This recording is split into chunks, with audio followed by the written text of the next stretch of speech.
اعوذ باللہ من الشیطان الرجیم بسم اللہ الرحمن الرحیم وقال الذی آمن یا قوم انی اخاف علیکم مثل یوم الاحزاب۔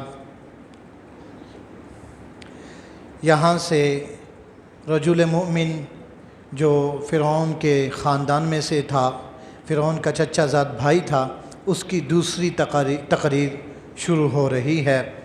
اور یہاں پر ایک بات ہے کہ جب پہلے اس کا ذکر کیا تو فرمایا وقال رجل مؤمن من آل فرعون یکتم ایمانہ، کہ وہ اپنے ایمان کو چھپایا ہوا تھا اس وقت تک۔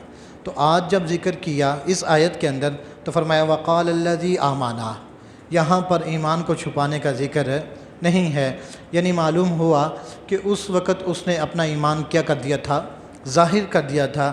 اب وہ ایک مومن شخص موسیٰ علیہ السلام پر ایمان لانے والے شخص کی حیثیت سے اپنی قوم کو واعظ و نصیحت کر رہا ہے۔ میں نے بتایا تھا کہ یہ 3 تقریریں ہیں، اس میں سے دوسری تقریر کا کچھ حصہ آج ذکر کیا جائے گا۔ وقال الذی، اور اس شخص نے کہا، آمنا، جو ایمان لے آیا تھا، یا قومی، اے میری قوم، انی اخاف علیکم، میں ڈرتا ہوں، مجھے ڈر ہے تم پر، مثل یوم الاحزاب، کہ وہ دن نہ آ جائے جیسا بہت سے گروہوں پر آیا۔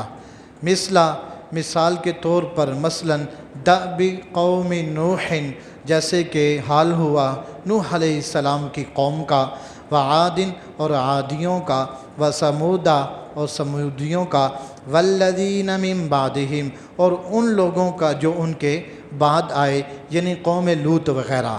وما اللہ یرید، اور اللہ تبارک و تعالی نہیں ارادہ کرتا ظلم کرنے کا، للعباد، اپنے بندوں پر، یعنی اللہ تبارک و تعالی اپنے بندوں پر ظلم نہیں کرتا۔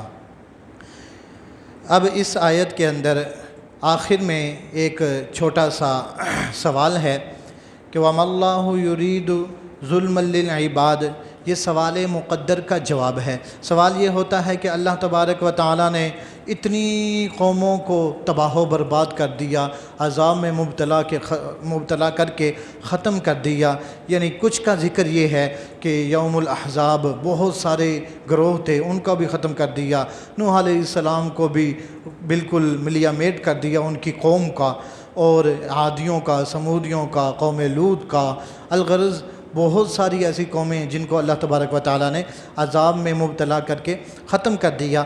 تو یہ اتنی قوموں کو عذاب میں مبتلا کر دینا یہ ظلم نہیں ہے؟ تو فرمایا نہ بھئی، یہ ظلم نہیں ہے، بلکہ یہ ان کے اپنے کرتوتوں کا نتیجہ ہے۔ اللہ نے کسی پہ ظلم نہیں کیا، کیوں؟ اللہ تبارک و تعالیٰ کی جو ہستی ہے وہ کبھی بھی ظلم نہیں کر سکتی، ہمیشہ عدل ہی عدل ہوتا ہے۔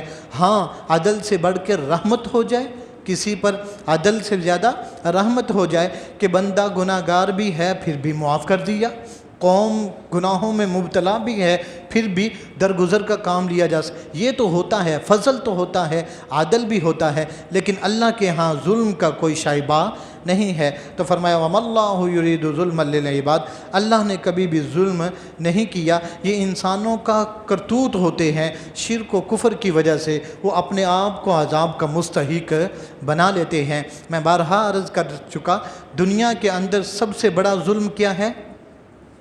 شرک۔ دنیا کے اندر سب سے بڑا ظلم شرک ہے، اور دنیا کے اندر سب سے بڑا عدل، سب سے بڑا انصاف وہ اللہ کی توحید ہے۔ اللہ تبارک و تعالیٰ جہاں بھی فرماتے ہیں کہ فلاں آدمی نے، فلاں گروہ نے فساد مچایا، تو اس سے کیا مراد ہوتا ہے کہ انہوں نے شرک کا بازار گرم کیا، بدعات کا بازار گرم کیا، اور اس کے مقابلے میں توحید یہ سراسر امن اور سلامتی اور سکون کی چیز ہے۔ امن کا نام توحید ہے، اور شرک یہ ظلم ہے۔ اب ایک اور اصطلاح ہے، جیسے کہ آپ پڑھ چکے ہیں کہ دعویٰ، دلائل، اور پھر اس کے بعد تخویف کی 2 قسمیں، اور بشارت، پھر بشارت کی 2 قسمیں۔ اسی میں سے ایک اصطلاح ہے ادخال الہی۔ کیا نام ہے؟ ادخال الہی، اللہ تبارک و تعالیٰ کی دخل اندازی ہوتا یہ ہے کہ کسی بھی آدمی کا یا کسی فرد کا کوئی قصہ چل رہا ہوتا ہے، اس کی بات چل رہی ہوتی ہے، درمیان میں اللہ تبارک و تعالی اپنی طرف سے کوئی بات ذکر فرماتے ہیں، اسے کہتے ہیں ادخال الہی، یعنی اللہ تبارک و تعالی نے درمیان میں اپنی بات داخل کی ہے۔ وَمَا اللَّهُ يُرِيدُ ظُلْمًا لِلْعِبَادِ، یہ اللہ تبارک و تعالی کی طرف سے کیا ہے؟ ادخال الہی ہے۔ آگے دوسرا حصہ آ رہا ہے دوسری تقریر کا، وَيَا قَوْمِ، اور اے میری قوم، اِنِّي أَخَافُ، میں تم سے ڈرتا ہوں، میں تمہارے اوپر ڈرتا ہوں، علیکم، تمہارے اوپر، یوم التناد، اس دن سے جب کہ ہر طرف چیخ و پکار مچی ہوگی۔ تناد فریاد کا دن، اب چیخ و پکار کا دن، کہ اس دن کسی کو کسی کی کوئی خبر نہیں ہوگی، چیخ و پکار کے دن سے میں تم سے ڈرتا ہوں۔ یوم تولون مدبرین، اس دن جس دن کہ تم پیٹھ پھیر کر بھاگ رہے ہوگے، اس طرح بھاگ رہے ہوگے، ما لکم من اللہ من عاصم، ما لکم من اللہ من عاصم، نہیں ہوگا تمہارے واسطے، من اللہ، اللہ سے، من عاصم، کوئی بچانے والا، یعنی اللہ سے تمہیں پھر کوئی بچانے والا نہیں ہوگا۔ اصطلاح میں اسے کیا کہیں گے؟ نفی شفاعت قہریہ، نفی شفاعت قہریہ، کہ وہ عقیدہ مشرکین کا کہ جب قیامت آئے گی اگر ہمیں کوئی پریشانی ہوئی تو ہم جن بابوں بزرگوں کو پکارتے ہیں وہ ہمیں کیا کر لیں گے؟ بچا لیں گے۔ فرمایا نا، ایسا کوئی بات ہی نہیں ہے، ما لکم من اللہ من عاصم، اس دن اللہ سے کون بچائے گا؟ کوئی بچا نہیں سکتا۔ وَمَن يُضْلِلِ اللَّهُ، اور جسے اللہ گمراہ کر دے، فَمَا لَهُ مِنْ هَادٍ، اس کے لیے کوئی ہدایت دینے والا نہیں ہے۔ یہاں بھی وہی اعتراض ہوگا اور وہی جواب ہوگا کہ فرمایا کہ جسے اللہ گمراہ کر دے اس کے لیے کوئی ہدایت دینے والا نہیں ہے۔ تو جب ایک انسان کو اللہ تبارک و تعالی نے خود گمراہ کر دیا ہے تو پھر اس کا تو کوئی قصور نہیں ہے۔ بات سمجھ آ رہی ہے؟ مثال کے طور پر اللہ تبارک و تعالی کے ہاتھ میں ہمارے دل ہیں، اگر جب اللہ تبارک و تعالی نے ہمارے دل کو گمراہی کی طرف موڑ دیا ہے، گمراہ کر دیا ہے، تو پھر ہمارا اس میں کیا قصور ہے؟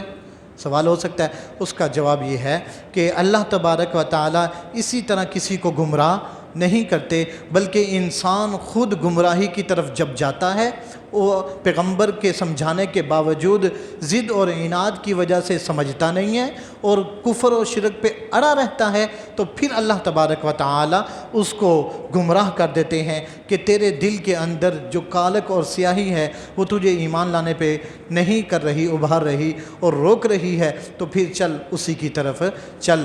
تو اس کا اب جواب سمجھ آ گیا کہ اللہ تبارک و تعالی دونوں راستے بھی دکھا دیتے ہیں، یہ ہدایت کا ہے، یہ گمراہی کا ہے۔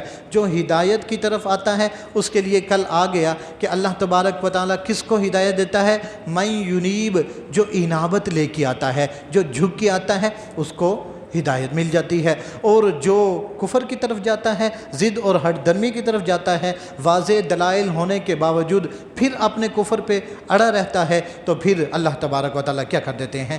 گمراہ کر دیتے ہیں، اور جسے اللہ گمراہ کر دے اسے کوئی ہدایت نہیں دے سکتا۔ اللہ تبارک و تعالیٰ سے دعا ہے کہ وہ ہمیں ہدایت کی توفیق عطا فرمائے۔